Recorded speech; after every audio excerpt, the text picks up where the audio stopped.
সকাল তোমাদের সাথে কথা বলছি।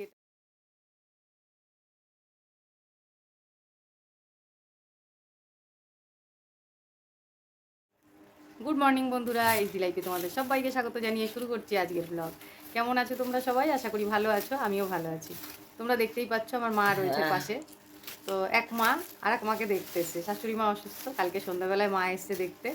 তো কালকে তোমাদের সঙ্গে এটা শেয়ার করা হয়নি, আজকে সকাল সকাল তোমাদের সাথে কথা বলছি, এটাও শেয়ার করে নিলাম। তো দেখো আমরা দুজনে মিলে এখন চা খেতে বসেছি। এই যে চা বানিয়ে নিয়ে বসে আছি, আর এখন ওষুধ খাচ্ছে মা। ওষুধের টুকরা খুলে নিয়ে বসেছে। হ্যাঁ, এখন সকাল হতে হতে সবারই দিন শুরু ওষুধ দিয়ে, আমারও কিন্তু শুরু দিন ওষুধ দিয়েই হয়। তো চলো বন্ধুরা, এখন চাটা খেয়ে নিই, তারপরে আবার পরে আসবো। এখন আবার এই চা খেয়ে তারপরে একটু কাজ আছে, সেগুলো সেরে যাব বাজারে বাজার করতে।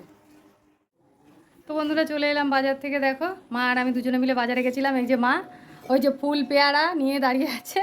আজ তো বৃহস্পতিবার, ফুল নিয়ে এসেছি আর পেয়ারা কিনে নিয়ে এসছে মা। আর ওদিকে বাজার করেছি, মাছও এনেছি, সবজি বাজারও করেছি, সেগুলো তোমাদের পরে দেখাচ্ছি। এখন আপাতত আমি বাড়িতে এসেই আগে কি করলাম চলো তোমাদের দেখাই। তো বন্ধুরা দেখো বাজার থেকে এসেই চলে এসেছি আগে রান্নাঘরে, আর এখানে দেখো ডিম সেদ্ধ বসিয়েছি। ডিমটা আমি ছেলের জন্য সেদ্ধ বসিয়েছি। আর সকালে আমরাও টিফিন করিনি, তো মায়ের জন্য পাউরুটি এনেছি আর আমার জন্য ঘরে রুটি আছে। এই দিয়েই টিফিনটা সারবো, কেননা বেলা হয়েছে অনেকটাই। এখন ঘরে টিফিন নতুন করে করে খেতে গেলে অনেকটা দেরি হয়ে যাবে। তো যাই হোক বন্ধুরা, দেখো কি কি বাজার করেছি সেগুলো তোমাদের দেখাই। এখানে মুদিখানার কয়েকটা জিনিস এনেছি, একটু মশলাপাতি, আর এই যে পাউরুটি, তোমাদের বললাম মাকে পাউরুটি দেবো টিফিনে। তো যাই হোক বন্ধুরা, এখানে দেখো এক প্যাকেট তেল নিয়েছি, সর্ষের তেল, আর এই দেখো ধনেপাতা। এবার অনেক দিন পরেই বাজারে গেলাম, অনেক দিন ধরেই বাজারে যেতে পারছিলাম না, তো সেই জন্য দেখো সবজি মাছ আজকে একসাথেই নিয়ে এসেছি।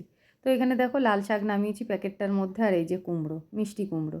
মিষ্টি কুমড়োটা খুব একটা খাই না আমরা, তবুও পাঁচমিশালি তরকারি করলে কিংবা কোনো কোনো দিন হয়তো রুটির সাথে তরকারি করলাম, সেই জন্য মিষ্টি কুমড়োটা আনি।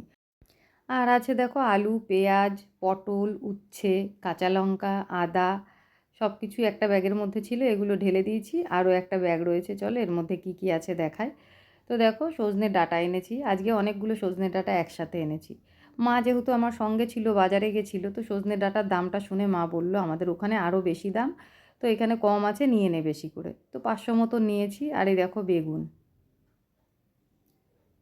আর কি আছে দেখো, ব্যাগটা ঢেলেই দিই, একটা একটা করে বার করতে অনেকটা সময় লাগে। তো দেখো এর মধ্যে ছিল ভেন্ডি আর ঝিঙে আর গাজর। মাছও এনেছি, কী মাছ এনেছি সেগুলোও তোমাদের দেখাবো। চলো, মাছের প্যাকেটটা আগেই বার করে নিয়েছি, বাটির মধ্যে রেখেছি আমি।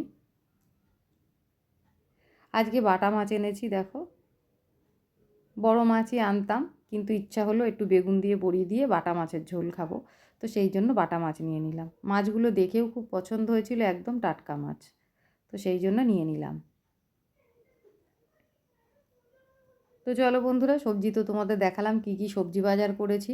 অনেক দিন পরে একদিন বাজারে গেলে চাপটা আমারই হয়ে যায়, কেননা দু রকম সবজি আবার মাছ একসাথে বাজার করলে পরে ব্যাগ দুটো হয়ে যায়, আর আমার টেনে আনতেও কিন্তু অনেকটা কষ্ট হয়। তো মাছটা রান্নাঘরে এনে রেখে দিয়ে তারপর আগে টিফিনটা করে নিয়েছিলাম, নিয়ে তারপর এসে মাছগুলো ধুয়ে দেখো আমি এদিকে রান্না বসিয়েছি। আর প্রথমে আমি উচ্ছে আর আলু ভাজা বসিয়ে দিয়েছি। এটা ভাজা হতে হতেই আমি মাছের জন্য সবজি কেটে নেব। মাছের সবজিটা কাটা হয়নি বলে মাছের ঝোলটা বসাতে পারলাম না, না হলে দুই দিকে দুটো বসিয়ে তাড়াতাড়ি আমি রান্নাটা করে নিতাম। তো যাই হোক বন্ধুরা, দেখো উচ্ছে আলু ভাজাটা আমি বসিয়ে দিয়েছি, এরপর মাছের ঝোল করব। তো বন্ধুরা, অনেক দিন হয়ে গেল আমার শাশুড়ি অসুস্থ হয়ে পড়াতে একটু হসপিটালে দৌড়াদৌড়ি করতে হচ্ছে, আমি ঠিক মতন ব্লগ দিতে পারছি না। বেশিরভাগ দিনই একদিন পর পর ব্লগ দিতে হচ্ছে, কেননা ভিডিও যদি বানিয়েও ফেলি তবুও এডিট করা হচ্ছে না বলে, ভয়েস দেওয়া হচ্ছে না বলে আমি ভিডিওগুলো দিতে পারছি না। তাও আবার দেখো প্রথম দিকে আমি একেবারে যখন শুরু করেছিলাম ব্লগ করা, একেবারে সকালে ভিডিও দেওয়া শুরু করেছিলাম, কিন্তু সময়ের সঙ্গে সঙ্গে গিয়ে সেই জিনিসটা আমি ঠিকঠাক করতে পারছি না। এই সমস্যার জন্যেই বিকেল দিকে ভিডিও দেওয়া শুরু করলাম। তারপরে এখন দেখো আবারও ভাবলাম যে সকালে দিতে শুরু করেছিলাম, সেটা আবার বিকেল হয়ে গেল, টাইমটা বারবার চেঞ্জ হয়ে যাচ্ছে, তাহলে আবার যত কষ্টই হোক না কেন সকাল দিকে দেওয়ারই চেষ্টা করব। কিন্তু এমন পরিস্থিতি ঘরের, দেখো এখন আমি সকাল দিকেও প্রত্যেক দিনের ব্লগগুলো দিতে পারছি না। একদিন পরে পরে হচ্ছে, কখনো কখনো সকালের জায়গায় আবার বিকেলও হয়ে যাচ্ছে। যেমন দেখো আজকের ব্লগটাই তোমরা পাবে বিকেলবেলা, কালকে তো পারিনি দিতে। তো তো যাই হোক বন্ধুরা, কিছু মনে করো না, পরিস্থিতি যখন ঠিকঠাক হবে তখন হয়তো আশা করছি পারবো ঠিক মতন ব্লগ দিতে। তো বন্ধুরা দেখো, কথা বলতে বলতে এদিকে আমার মাছের ঝোলটাও প্রায় হয়ে আসলো। তো যখন মাছের ঝোলটা আমি বসিয়েছিলাম, শুধু একটু জিরে গুঁড়ো আর লঙ্কা চিড়ে দিয়েছিলাম আর একটু টমেটো দিয়েছিলাম। আর এইদিকে দেখো, একটা কড়াইতে আমি শুকনো খোলায় একটু গোটা জিরে ভেজে নিচ্ছি। যেহেতু মাছের ঝোলটা হালকা পাতলা ঝোল হচ্ছে আর বড়ি দিয়ে ঝোল করছি, এর মধ্যে যদি একটু ভাজা মশলা দেওয়া যায় তাহলে কিন্তু মাছের ঝোলটা আরও ভালো লাগবে খেতে। তো বন্ধুরা দেখো, মাছগুলো দিয়ে দিয়েছি। এবার একটুখানি ফুটে উঠলে ভাজা জিরের গুঁড়োটা আমি এর মধ্যে দিয়ে দেবো। মাছের ঝোলটা হয়ে গেছে। এবার ভেজে রাখা জিরেটা গুঁড়ো করে রেখেছিলাম আমি, সেটা এর মধ্যে দিয়ে দিচ্ছি। মাছের ঝোলটা এবার নামিয়ে নেব। রেডি আমার মাছের ঝোল।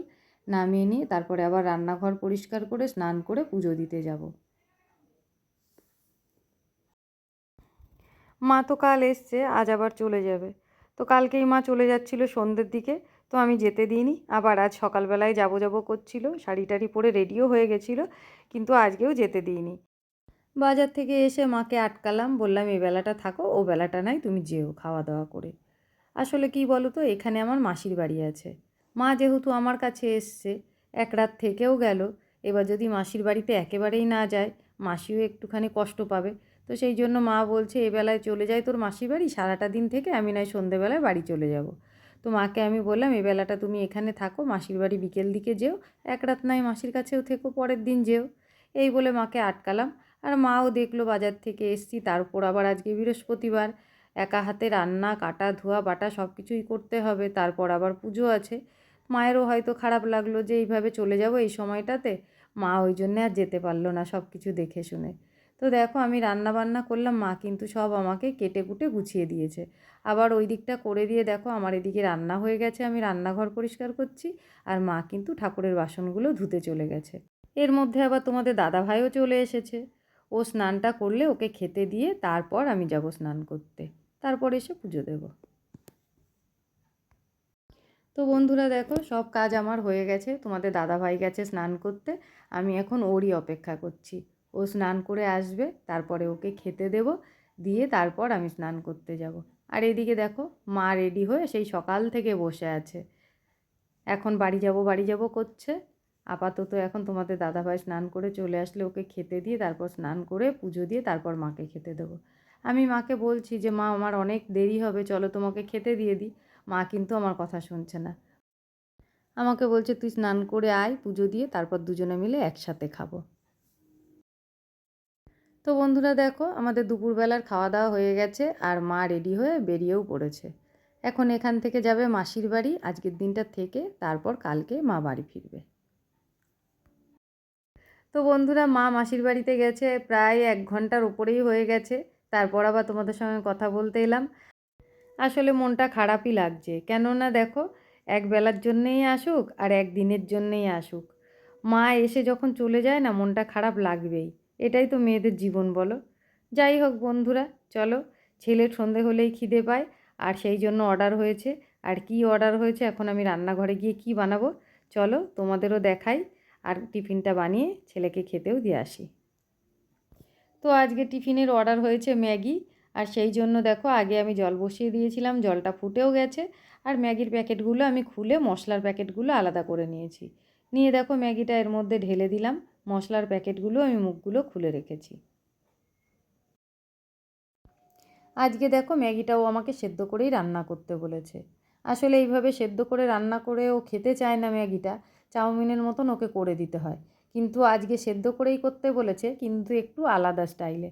দেখো কাঁচা ডিমটা কিন্তু ভেঙে দিতে বলেছে, আমি এর মধ্যে ভেঙে দিলাম, দিয়ে ভালো করে ঘেঁটে দিচ্ছি, না হলে এক জায়গায় জমাট বেঁধে থাকবে। তো ভালো করে ঘেঁটে নিয়ে তারপরে এর মধ্যে দিয়ে দেবো মশলা। মশলার প্যাকেটগুলো তো আগেই খুলে রেখেছি তোমাদের বললামই, এবার মশলাগুলো ঢেলে দেবো।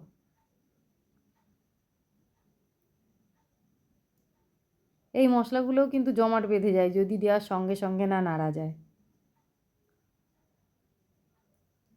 মশলাটা ভালো করে মিশিয়ে নিচ্ছি, এবার একটা ডিম দিয়ে দেবো এর মধ্যে। তো বন্ধুরা দেখো, ডিমটা একেবারে কিন্তু দলা দলা নেই, আমি ডিমটা দেওয়ার সঙ্গে সঙ্গে চামচ দিয়ে ভালো করে ঘেঁটে দিয়েছিলাম। এবার দেখো একটু সয়া সস দিয়ে দিলাম। এটা কিন্তু আমার রেসিপি নয়, আমার ছেলে আমাকে বলেছে মা এইভাবে রান্না করো, ওকে কিন্তু আমি সেইভাবেই রান্না করে দিলাম। আর সব শেষে দিলাম গোলমরিচের গুঁড়ো। তো চলো বন্ধুরা, ম্যাগিটা রেডি হয়ে গেছে, এবার নামিয়ে নিই।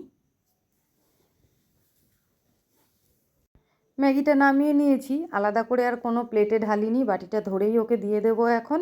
আর এরপরে আমি একটু চা করে নেব, চা নিয়ে টিভির সামনে বসবো।